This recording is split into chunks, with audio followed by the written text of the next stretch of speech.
Hello friends, chase the goal के इस online platform के ऊपर आप सबका हार्दिक अभिनंदन है। हम लोग चतुर्थ श्रेणी कर्मचारी भर्ती की जो मैथमेटिक्स है उसको लेकर के बात कर रहे थे और उसके अंदर भी जो हम परसेंटेज वाला जो पार्ट है उस परसेंटेज के जो इंपॉर्टेंट एमसीक्यू हैं जो आपके एग्जामिनेशन पॉइंट ऑफ व्यू से इंपॉर्टेंट है उनको लेकर के डिस्कस कर रहे थे। तकरीबन 40 इंपॉर्टेंट एमसीक्यू हम लोग परसेंटेज के देख भी चुके थे।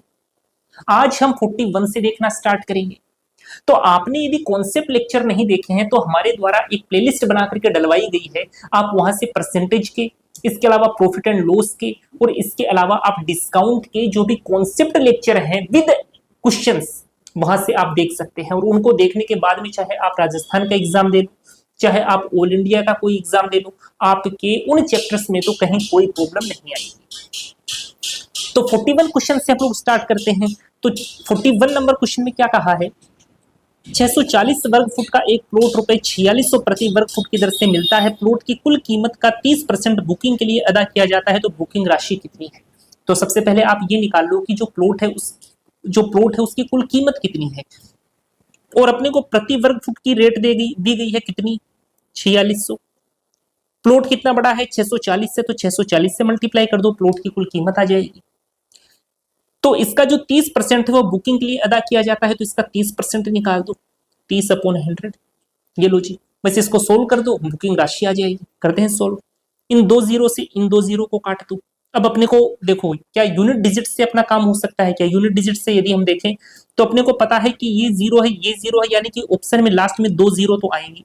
तो 2 जीरो तो सभी ऑप्शन में है, यानी कि अपने को आगे भी चेक करना पड़ेगा। आगे देखते हैं, देखो यहाँ पर 6 है, यहाँ पर 4 है, यहाँ पर 3 है, तो 6 चौक 24, 24 3 72, यानी कि यहाँ पर 2 भी आएगा। तो कोई ऑप्शन ऐसा है क्या जिसमें यहाँ पर 2 भी बैठा हो। इसमें 1 है तो ये आपका आंसर नहीं होगा। ये 2 है, ये हो सकता है। इसमें 2 है, ये भी हो सकता है। यहाँ पर 1 है तो ये भी नहीं होगा। इसके अलावा नन ऑफ दीज जो है वो भी हो सकता है, यानी कि या तो सेकंड होगा या थर्ड होगा या फिफ्थ होगा। चेक करना पड़ेगा अपने को।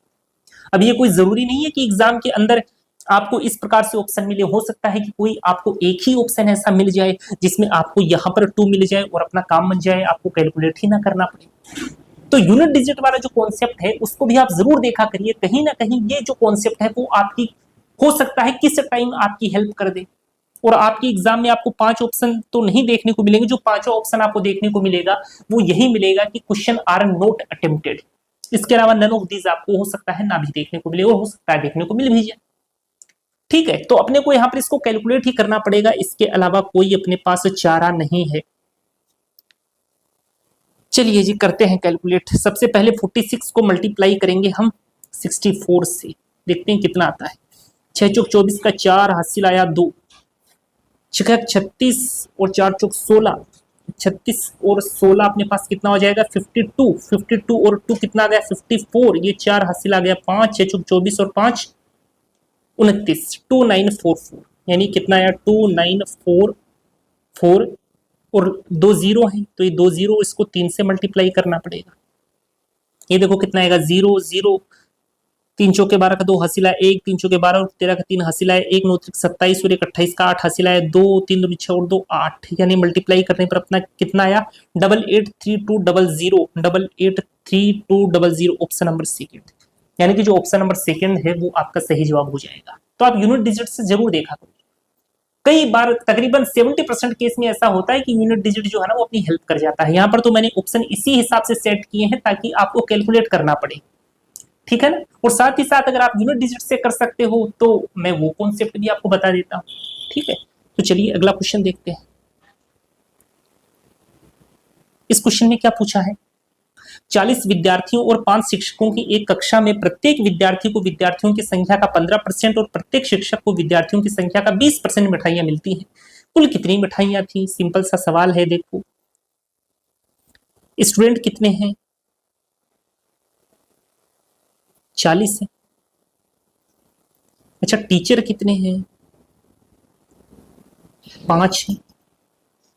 उसने क्या कहा प्रत्येक विद्यार्थी को, यानी हर एक विद्यार्थी को विद्यार्थियों की संख्या का 15%। अब इसका 15% निकालना है तो मैंने क्या कहा था 1%, तो 2 डिजिट छोड़ करके पॉइंट लगा दें तो 0.4 तो हो जाएगा 1%। इसका 15% निकालना है तो कितना आएगा देखो 1% कितना हो गया इसका, मैं वापस से एक बार बता दूं, अगर बाई चांस किसी ने पीछे की क्लास नहीं देखी है तो वो समझ जाए। जैसे मैं आपसे कहूं कि 575 का मुझे 10% बताओ, तो एक डिजिट छोड़ करके पॉइंट लगाया करो, कितना आ जाएगा 57.5%। ठीक है, मैं आपसे कहूं बताओ मुझे 575 का 1% बता दो, तो 575 का 1% कितना आ जाएगा, दो डिजिट छोड़ करके पॉइंट लगा दो तो राइट हैंड साइड से दो डिजिट छोड़ करके पॉइंट लगाओगे तो 5.75 आ जाएगा। तो 1% की वैल्यू तो है 5.75, मैं आपसे कहूं मुझे 6% की वैल्यू बता दो, तो आप इसका 6 गुना कर दोगे तो बताओ अपने पास 6% की वैल्यू आ जाएगी। ठीक है ना, तो वही बात यहां पर है।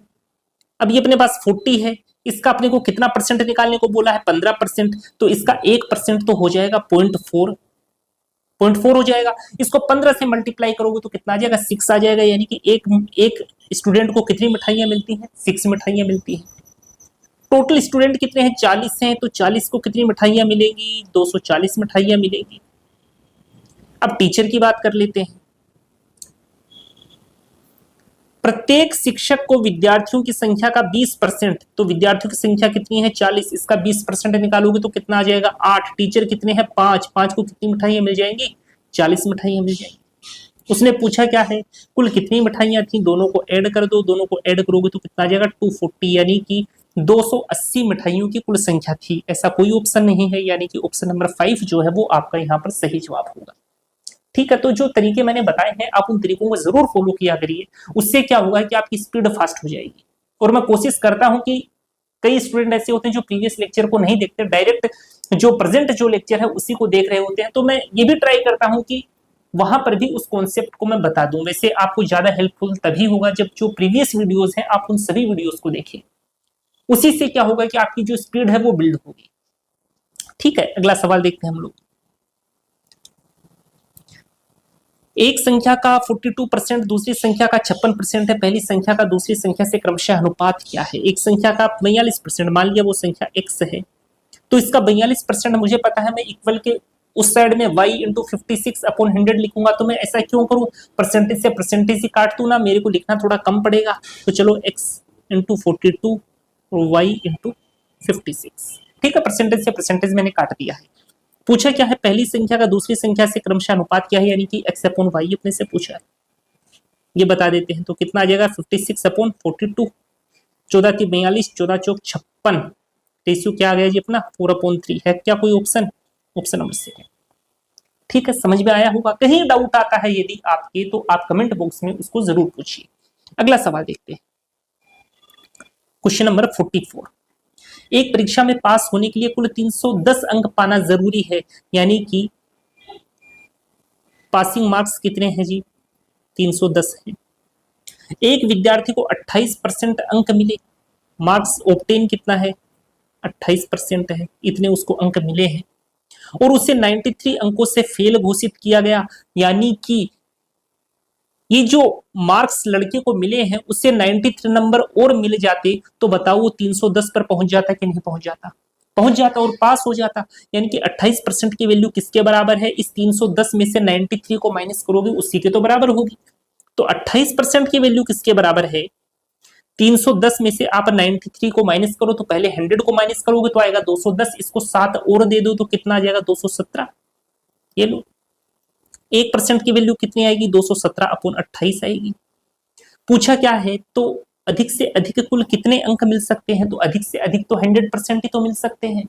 भाई 200 नंबर का पेपर है तो मैक्सिमम 200 नंबर ही तो मिलेंगे, ऐसा थोड़ी है 200 में से 250 लेकर के बैठ जाएगा, ऐसा तो होगा नहीं। तो 100% ही मिलेंगे, तो 1% की वैल्यू अपने पास है, तो बताओ 100% की वैल्यू तो निकाल ही सकते हो।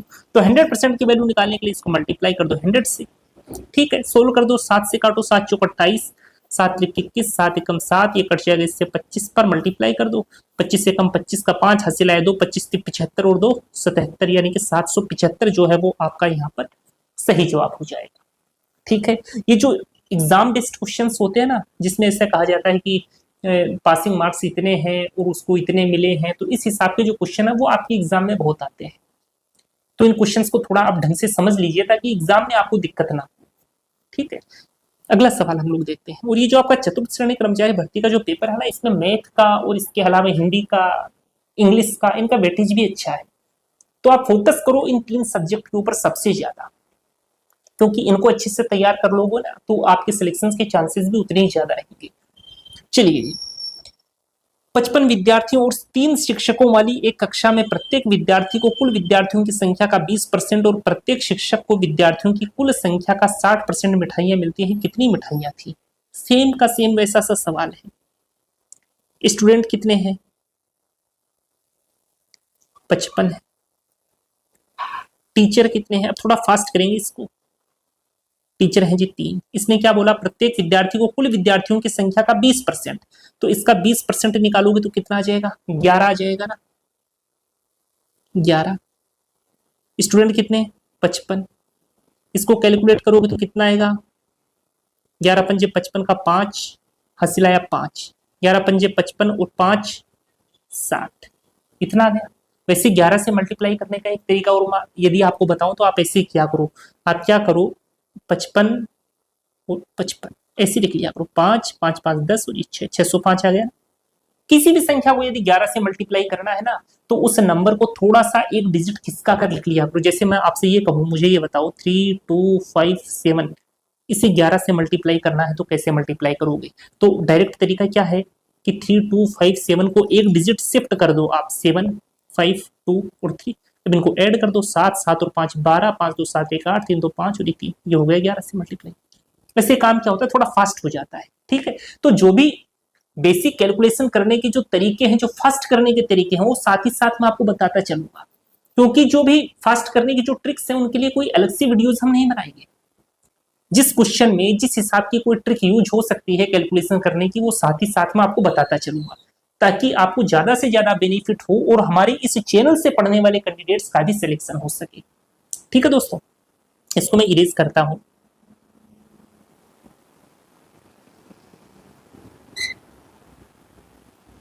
चलिए जी, तो सभी स्टूडेंट्स को कितनी मिठाइयां मिली हैं? 605 मिठाइयां मिली। टीचरों को देखते हैं। प्रत्येक शिक्षक को विद्यार्थियों की कुल संख्या का 60%, विद्यार्थियों की संख्या का 60% एक टीचर को मिलता है, तो 10% कितना है? 5.5 है। 60% निकालना है तो 6 से मल्टीप्लाई कर दो, कितना आएगा? 6 पंजे 30 का 0, हासिल आया 3, 6 पंजे 30 और 3 33, और एक डिजिट छोड़ करके पॉइंट लगाया, यानी कि एक टीचर को कितनी मिठाइयां मिलती हैं? 33 मिठाइयां मिलती हैं। तो 3 टीचर को कितनी मिठाइयां मिलेंगी? 99 मिठाइयां मिलेंगी। तो उसने पूछा है टोटल मिठाइयां कितनी हैं, तो 605 और 99 को जोड़ोगे तो कितना आ जाएगा जी? 704 आ जाएगा। ऑप्शन नंबर तो कोई है नहीं, यानी कि ऑप्शन नंबर 5 जो है वो आपका यहाँ पर सही जवाब होगा। ठीक है, ये नन ऑफ दीज मैंने आपको तभी डाला है ताकि इससे क्या होता है कि भाई नन ऑफ दीज लगाना अपने आप में स्टूडेंट के लिए काफी चैलेंजिंग होता है।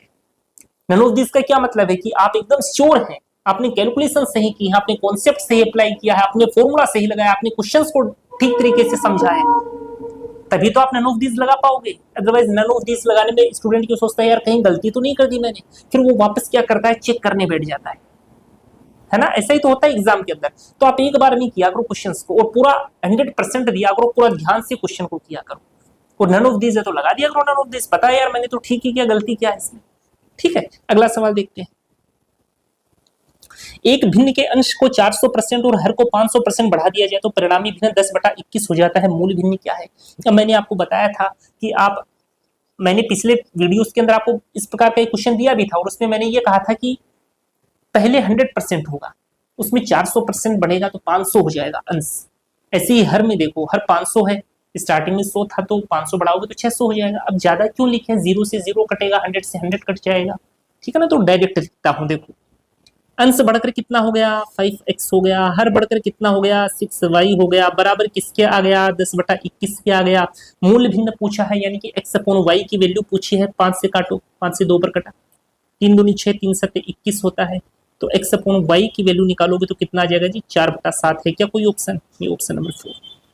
ठीक है, ऐसे करना है। अब हो सकता है कई स्टूडेंट ऐसे भी हैं जिसने पुरानी वीडियोस नहीं देखे, तो हो सकता है ये क्वेश्चन उनके समझ में ना आया हो कि मैंने डायरेक्ट कैसे लिख दिया। तो मैं इसको डिटेल से एक बार बता देता हूं।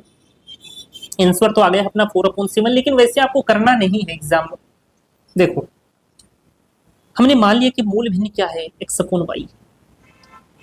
ये तो होता है न्यूमरेटर यानी अंश, और नीचे जो होता है वो होता है डिनोमिनेटर, उसको बोलते हैं हर। उसने क्या कहा, भिन्न के अंश को 400% बढ़ाया।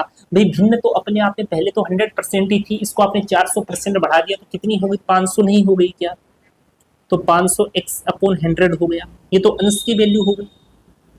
और हर को 500% बढ़ा दिया है। हर पहले कितना था, 100 था, 500 बढ़ाया, कितना आ गया, 600 आ गया, तो 600 y अपॉन 100 हो गया।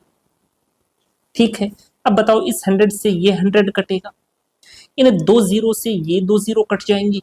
तो लगभग इस प्रकार के सभी सवालों में 100 में ये जो 100 होते हैं ना ऊपर नीचे ये इस तरीके से लिखे हुए, वो हमेशा ही कट जाते हैं, इसलिए उनको लिखने की अपने को जरूरत ही नहीं होनी चाहिए। आप डायरेक्ट ही लिखा करो 5/6 into X upon Y equal to 10/21।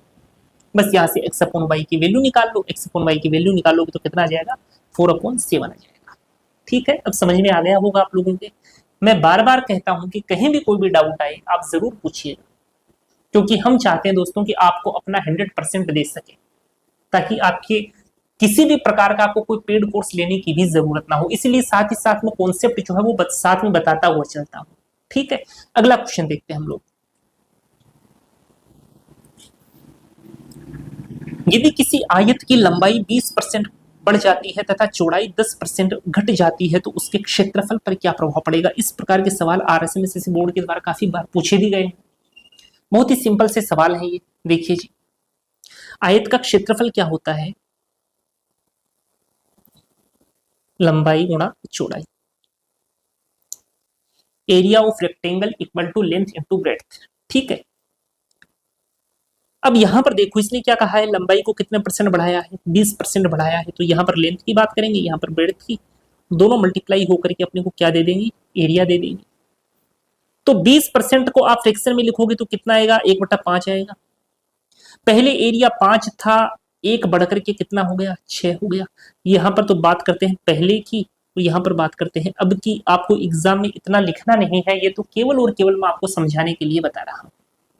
ठीक है, चौड़ाई 10% घट जाती है, 10% कितना होता है, 1/10 होता है, यानी कि 10 से 9 हो गए। अब ये चीजें जो है ये रेशियो में है, कटने वाली चीजें हैं, तो आप काट दो, काटते हैं, देखो 2 3 6, 2 5 10, ये दोनों आपस में मल्टीप्लाई होते हैं, तो ये आ गया 25, ये आ गया 27। पहले एरिया 25 था और अब एरिया 27 हो गया, यानी कि एरिया क्या हुआ है, बढ़ा है। तो जो कमी वाले ऑप्शन है वो तो अपने आप ही गलत हो गए। ठीक है, पहले एरिया 25 था, अब कितना हो गया है जी, 27 हो गया है, यानी कि एरिया के अंदर कितने की वृद्धि हुई, 2 की वृद्धि हुई। कितने की तुलना में, 25 की तुलना में। परसेंटेज में निकालना है तो 100 से मल्टीप्लाई किया, 25 चौके 100 होता है, 4 दूनी 8 होता है, यानी कि 8% की क्या हो गई है जी, वृद्धि हो गई है, 8% की वृद्धि। तो ऑप्शन नंबर सेकंड जो है वो आपका यहाँ पर सही जवाब हो जाएगा। बहुत ही सिंपल सवाल था। अब जो अगला सवाल है उसके अंदर हम थोड़ा कम लिखेंगे, ताकि जो ये लिखने वाली हैबिट है ना भाई, लिखने के मार्क्स थोड़ी ही मिलेंगे एग्जाम में, आपकी हैंडराइटिंग थोड़ी देखेगा वो कि आप कितना सुंदर लिखते हैं। ठीक है ना, तो लिखने वाला काम कम से कम करो, ज्यादा से ज्यादा काम वर्बली करो, मन के अंदर करो और धीरे धीरे करो। तो अगला सवाल देखो, सेम सवाल है, अब लिखने वाला काम थोड़ा कम रखेंगे। यदि किसी आयत की लंबाई तथा चौड़ाई दोनों 20% बढ़ा दी जाए, 20% बढ़ा, 5 से 6 हुआ, फिर 5 से 6 हुआ, दोनों को मल्टीप्लाई किया, 25 आया, 36 आया, वृद्धि कितने की, 11 की, कितने के ऊपर, 25 के ऊपर। परसेंटेज में निकालना, 100 से मल्टीप्लाई, 25 चौके 100, यानी साफ साफ दिख रहा है 44% की क्या हो गई है, वृद्धि हो गई है। Option number third. तो इस हिसाब से एग्जाम में आपको फास्ट तरीके से सोल्व करना है। ठीक है, समझ में आया होगा। अगला सवाल देखते हैं, क्वेश्चन नंबर 49। यदि किसी त्रिभुज की ऊंचाई 40% घटा दी जाए तथा इसका आधार 40% बढ़ा दिया जाए तो इसके क्षेत्रफल पर क्या प्रभाव पड़ेगा? एक और सिंपल सा सवाल। तो सबसे पहले एरिया कितना होता है ट्रायंगल का, 1/2 इंटू बेस इंटू हाइट। अब देखो ये तो है कांस्टेंट, तो इसका हम कोई यूज नहीं करेंगे। हम लोग यूज किसका करेंगे, बेस का और हाइट का, और ये दोनों आपस में मल्टीप्लाई होकर के क्या बना देंगे, ट्रायंगल का एरिया बना देंगे। चलिए जी, यहां पर लिख लेते हैं बेस और ये है हाइट, दोनों को मल्टीप्लाई करेंगे तो रिजल्ट में क्या आएगा, एरिया आएगा। अब उसने क्या कहा कि त्रिभुज की ऊंचाई 40% घटा दी जाए, तो 40% को फ्रैक्शन में लिखोगे तो कितना आ जाएगा, 2/5 आ जाएगा। तो पहले एरिया 5 था, 2 घटकर पहले ऊंचाई 5 थी और 2 घट करके कितनी हो गई, 3 हो गई। माफ कीजिएगा, ऊंचाई की बात हो रही है तो यहाँ पर लिख देंगे 5 से 3। वैसे कोई फर्क नहीं पड़ेगा, आपको वैसे ही मल्टीप्लाई करना है तो कोई दिक्कत होगी नहीं, ये तो मैंने समझाने के लिए लिख दिया आपको। ऊंचाई 40% घटा दी गई है तथा आधार को 40% बढ़ा दिया गया है। तो पहले आधार 5 था और अब आधार 2 बढ़ करके कितना हो गया, 7 हो गया। इन दोनों को मल्टीप्लाई करोगे तो ये आएगा 25, या जाएगा 21, यानी कि एरिया क्या हो रहा है, देखो 25 से 21 हो रहा है ना, कम हो रहा है एरिया। पहले 25 था अब 21 हो गया, कितने की कमी, 4 की। कितने के ऊपर, 25 के ऊपर। परसेंटेज में निकालना तो 100 से मल्टीप्लाई कर दो, 25 चौके 100 हो गया, यानी कि 4 चौक 16, यानी 16% की क्या हो रही है जी, कमी हो रही है एरिया में। 4th number option. ठीक है, तो देखो ये कांस्टेंट था ना, मैंने क्या कहा था, कांस्टेंट का यूज नहीं करते, तो कहा हम लोगों ने यहाँ पर कांस्टेंट का यूज किया, नहीं किया। तो इस प्रकार का जो भी मल्टीप्लिकेशन वाला फॉर्मूला आपको मिल जाए कहीं, उसमें यदि कोई कांस्टेंट लगा है तो उस कांस्टेंट का यूज हम लोग नहीं करेंगे। जैसे आप एरिया देखो उसका, सर्कल का एरिया वाली चीज मैं बताता हूं, देखो आपको।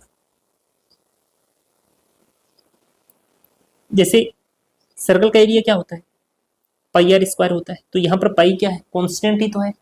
तो इस हिसाब का क्वेश्चन जो है वो आपका सर्कल के लिए भी दे सकता है, तो वहां पर पाई का यूज करेंगे नहीं। और आर यहाँ पर 2 बार है तो वहां पर भी जो परसेंटेज की वैल्यू होगी उसको 2 बार रिपीट कर दें, बस इतना ही करेंगे वहां पर। अगला सवाल देखते हैं,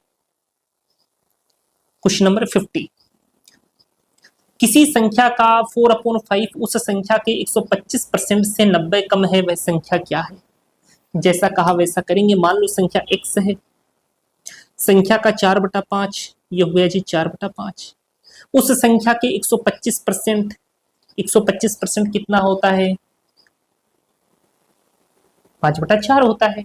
तो 5/4 से मल्टीप्लाई कर दिया, प्रतिशत से 90 कम है, चलो जी 90 कम कर दिया। वह संख्या क्या है, x की वैल्यू बतानी है बस। 90 को आप इधर ले आओ तो प्लस का हो जाएगा, इसको आप इधर ट्रांसफर कर दोगे तो ये वाली टर्म जो है माइनस की हो जाएगी, x कॉमन आ जाएगा, अंदर क्या बच जाएगा 5/4 माइनस 4/5। इसको सोल्व करोगे तो कितना आ जाएगा अपने पास, ये आ जाएगा 25 में से 16 गया तो 9/20, यही तो आएगा। तो डायरेक्ट यहाँ पर 9/20 लिख देते हैं, 9/20। कटने वाली चीजें हैं उनको काट दो, ये 9 से कट जाएगा 10 पर। तो x की वैल्यू कितनी आ जाएगी अपने पास, 200। Option number 3। ठीक है दोस्तों, तो आज की इस क्लास के अंदर भी हम लोगों ने 10 क्वेश्चन डिस्कस किए हैं और तकरीबन 70 से लेकर के 80 क्वेश्चन में परसेंटेज में आपसे डिस्कस करूंगा। ये सारे के सारे क्वेश्चन जो है ये आपके एग्जाम के पॉइंट ऑफ व्यू से ही हमने डिजाइन किए। तो दोस्तों लेक्चर यदि आपको पसंद आया है तो आप इस वीडियो को लाइक जरूर कीजिएगा, इस चैनल को ज्यादा से ज्यादा लोगों तक शेयर करिए ताकि ज्यादा से ज्यादा लोगों को चतुर्थ श्रेणी कर्मचारी भर्ती के अंदर फायदा मिल सके। हम मिलेंगे दोस्तों आपसे कल की क्लास में, तब तक के लिए शुक्रिया। जय हिंद दोस्तों।